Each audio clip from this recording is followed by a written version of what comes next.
আমাদের এখানে আপনার ৪ জাতের যে আমগুলো আছে, সেই আমগুলা এখন আপনার পাড়ি ফেলার সময় হয়েছে। তো এবছর আল্লাহর রহমতে আমাদের বাংলাদেশে আবহাওয়া মোটামুটি খুব ভালোই ছিল। যদি আপনার মাঝখানে যে একটা ঝড় হয়েছিল, তুফানের মতো হয়েছিল আমাদের চট্টগ্রামে, যার কারণে আসলে অনেকগুলো আমের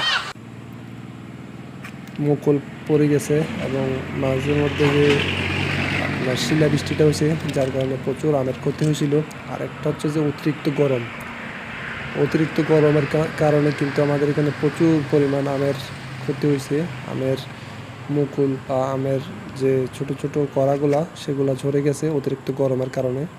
তারপরও আল্লাহর রহমতে অনেকগুলোই আম পাইছি এবছর। আল্লাহর অশেষ রহমত ছিল, অনেকগুলোই আম পাইছি, যার মধ্যে আপনার ৪ জাতের আম আজকে নামাচ্ছি। হাড়িভাঙা আম, রূপালি আম, তারপর হিমসাগর আম, আর একটা হচ্ছে যে আপনার ল্যাংড়া আম। আমাদের ৫টা গাছের মধ্যে কিন্তু 4টা গাছের আম অলরেডি পাকি আসছে, যার কারণে আজকে এগুলো নামায় ফেলতেছি। তো হাড়িভাঙা আমের আপনার যে সিজনটা হয়, এটা কিন্তু সবার পরে হয়। হ্যাঁ, হাড়িভাঙা আমের ভিতরে কিন্তু আঁশ খুবই কম হয়, যার কারণে আমটাও অনেক শক্ত জাতের হওয়ার কারণে এগুলো কিন্তু একদম সবার পরে পাকে আর কি। যতগুলো আম আমাদের বাংলাদেশে হয়, তার মধ্যে হাড়িভাঙা আমটার একদম পরেই পাড়তে হয়। তো এখন যে আমগুলো পাড়তেছি, সেটা হচ্ছে হিমসাগর আম। হিমসাগর আম কিন্তু অনেক সুস্বাদু, অনেক সুস্বাদু। আমাদের বাংলাদেশে খুবই একটা ফেমাস আম এটা। যারা বাংলাদেশের হাড়িভাঙা আমটা খাইছে তারাই বলতে পারবে। সরি, হাড়িভাঙা বলতেছি, আপনার হিমসাগর আম। হিমসাগর আমটা কিন্তু প্রচুর পরিমাণ মিষ্টি হয়। তো এটাতে আঁশ খুবই কম হয়।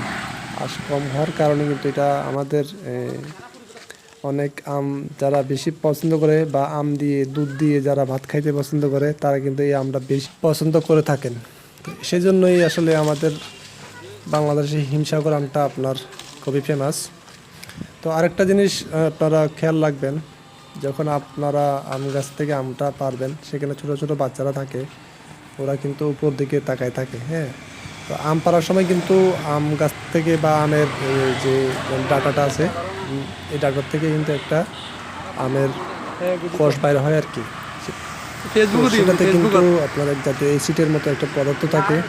তো এটা যদি কোনো প্রকারে কারো চোখে পড়ে, তাহলে কিন্তু একটা ক্ষতি হওয়ার সম্ভাবনা থাকে। তো এই বিষয়টা অবশ্যই আপনারা খেয়াল রাখবেন, ছোট বাচ্চারা থাকলে, যে আমের গাছের নিচে দাঁড়ায় থাকে ছোট বাচ্চারা, তাদের চোখে যেন আপনার কোনো প্রকারে আঘাত না আসে, বা এই কষ্টটা যেন ওদের চোখে বা ওদের শরীরেও যাতে না পড়ে। এটাতে কিন্তু একটা আপনার এফেক্ট আসে, এক জাতীয় একটা অ্যাসিডের মতো থাকে আর কি। তো সাবধানতা অবলম্বন করবেন, ছোটো বাচ্চারা থাকলে খেয়াল রাখবেন।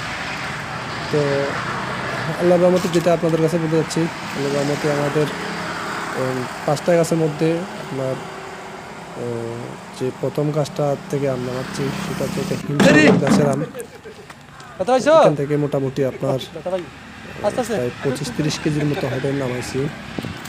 তো আমাদের এখানে অলরেডি আরও কয়েকটা গাছ আছে, তার মধ্যে আপনার এই আমটা যেটা দেখতেছেন, সেটা হচ্ছে একটা রূপালি আম। তো রূপালি আমটা একদম খুবই ফেমাস আমাদের বাংলাদেশে, খুবই ভালো একটা আম, ভালো জাতের আম। এই আমটা আমাদের বাংলাদেশে সবাই পছন্দ করে, কেউ পছন্দ করে না যে এমন কোনো লোক নেই, সবাই পছন্দ করে। তো পছন্দ হওয়ার কারণই হচ্ছে যে এই আমগুলোতে আসলে, এই জাতীয় আমগুলোতে আপনার আঁশ খুব কম হয়। আঁশ বলতেই নাই, মানে এই আঁশ, আমের আটির ভিতর যে আঁশটা থাকে, এটা খুবই কম। পুরোটাই আপনার মাংসে ভরা এবং রসে ভরপুর থাকে, যার কারণে এগুলো সবাই পছন্দ করে থাকে। তো আল্লাহর রহমতে আপনার রূপালি আম যেটাও নামাইছি, সেটা থেকেও আপনার 25-30 কেজির মতো নামাইছি। তো আমি আসলে এগুলো নামাই ফেলার কারণ হচ্ছে যে এগুলো কিন্তু অলরেডি আমাদের এখানে কালার চলে এসেছে। কালার মানে এটা সবগুলো আম বাতি হয়ে গেছে, যার কারণে এগুলো নামাই ফেলতেছি। তো সামনে আবার ঝড় তুফান আছে, তো তো এগুলো নষ্ট হওয়ার খুবই সম্ভাবনা বেশি থাকে, যার কারণে আমগুলো নামাই ফেলতেছি। তো আরেকটা জিনিস আপনারা খেয়াল রাখবেন, একটা জিনিস খেয়াল করে আপনারা সবসময় গাছ লাগানোর সময় আম গাছের চারা কিন্তু ভাই খুবই একটা উপকার, যারা আম গাছের চারা আপনার লাগাইছেন বা সেখান থেকে আম নিচ্ছেন বা আম খাচ্ছেন তারাই বুঝতে পারবেন। তো একটা জিনিস আমার মতে গাছের মধ্যে আসলে সেরা গাছ হচ্ছে যে আম গাছ। আম গাছ যদি আপনি আপনার বাড়ির আঙিনায় বা আপনি যে কোনো খালি জায়গায় লাগাইতে পারেন, 2-3 বছরের মধ্যে ভালো জাতের আম হইলে খুবই একটা কি আপনার কার্যকর জিনিস। গাছের মধ্যে সেরা জিনিস হচ্ছে গাছের মধ্যে সেরা গাছ হচ্ছে যে আম গাছ। তো আমাদের আরেকটা গাছ ছিল নিচে, এটা এক প্রকারই আপনার হাড়িভাঙ্গা আম যেটা বলে, হাড়িভাঙ্গা আমের একদম লাস্ট সিজনে যেটা পাকে সেই গাছটাতে আসলে কিছু আম আপনার এই শিলাবৃষ্টি হওয়ার কারণে কিছু আম আমাদের এখানে এফেক্ট হচ্ছে। এই গাছটাতে মাসাল্লাহ গত বছর হচ্ছে এই বছর ডাবল হয়েছে আম। যদি আপনার শিলাবৃষ্টিটা না হইতো আর অতিরিক্ত গরম না পড়তো তাহলে কিন্তু আল্লাহর রহমতে আরও অনেক ভালোই পাইতাম। এটা না, এটা ফুসা, এটা না, ওই যে ওইটা ওই বালুটা, হ্যাঁ এটা।